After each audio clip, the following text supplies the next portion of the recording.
Namaskar. Today we will be doing direct method.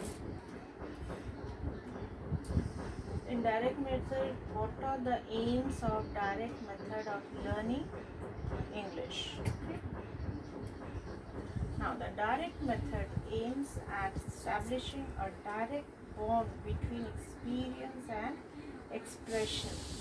According to the direct method, the students should think directly in English.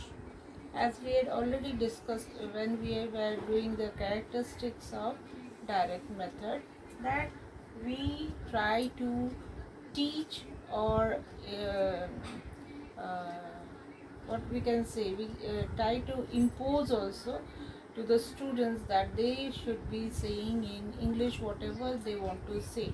They should not be translating it from their mother tongue to English. So here we are emphasizing on the experience and expression, because they need to experience it also, and the expression should be according to the said words. Okay, when I'm saying something, my expression should not be instead of this the said words, or like this something I'm saying like this is a wrong expression.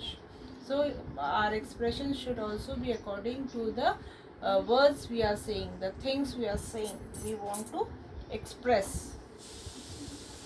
There should be no intervention of the mother tongue in the translation method. The students comes across a sentence in the E language. We had already discussed this yesterday also, that the student should not be interventing the mother tongue and then translating into English. They should be saying directly in English. So, and we are taking it as English as E.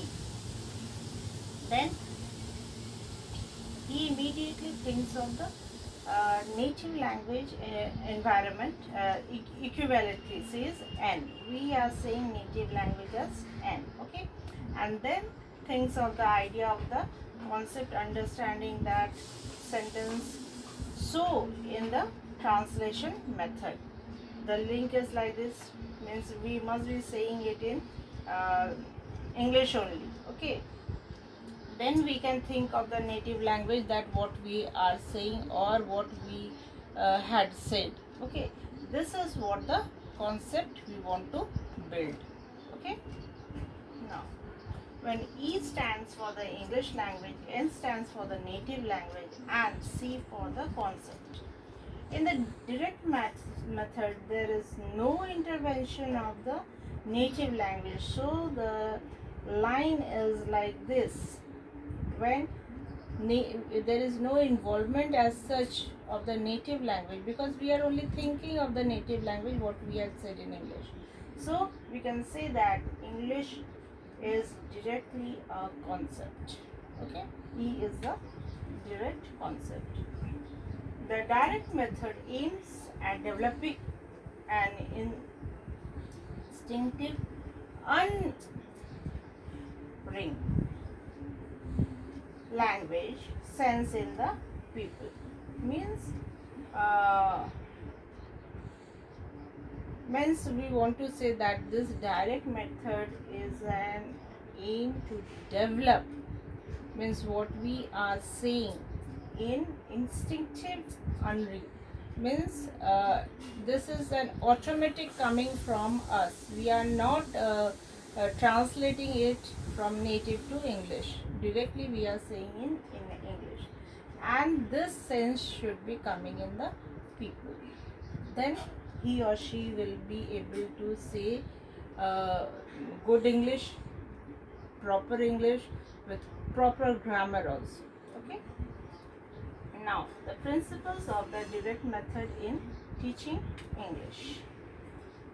Reading in the target language. What is the target language? It is English. Should be taught from the beginning of the language instruction. However, the reading skill will be developed through practice. With speaking language is primarily search culture, consists of more than the fine arts. That is, in the lesson we observe the students studying uh, geography and cultural values. Here we are saying that reading the target language, when the child is reading, the target language is English.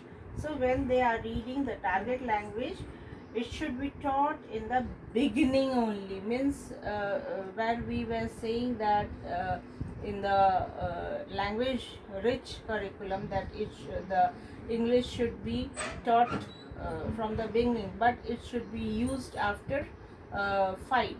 In the primary section they should be learning in their mother tongue, but there should be one language, English. It is not that the English should not be there. Okay, so from the very beginning it is said that the instruction or whatever they are following, it should be in English. Suppose we are teaching English, the English should be taught in English only. We should not be introducing any mother tongue language or the concept of mother tongue. Okay, and the reading, then speaking, all this should be practiced again and again. This is what needs skill. So the more you practice, the more you will be able to say. The less you practice, less you will be able to say. So it is permanent speech culture consists more than the fine art. Means it is more a conceptual thing which you need to grab it. You need to learn it as you learn your mother tongue from the very childhood. This language is also like this. When you are beginning your study from the very base level, you need to know it, how to say, what to say, which word means what, and everything. You should be having a lot of vocabularies to express your feeling or whatever you are saying. Okay, let it be for this much. Thank you.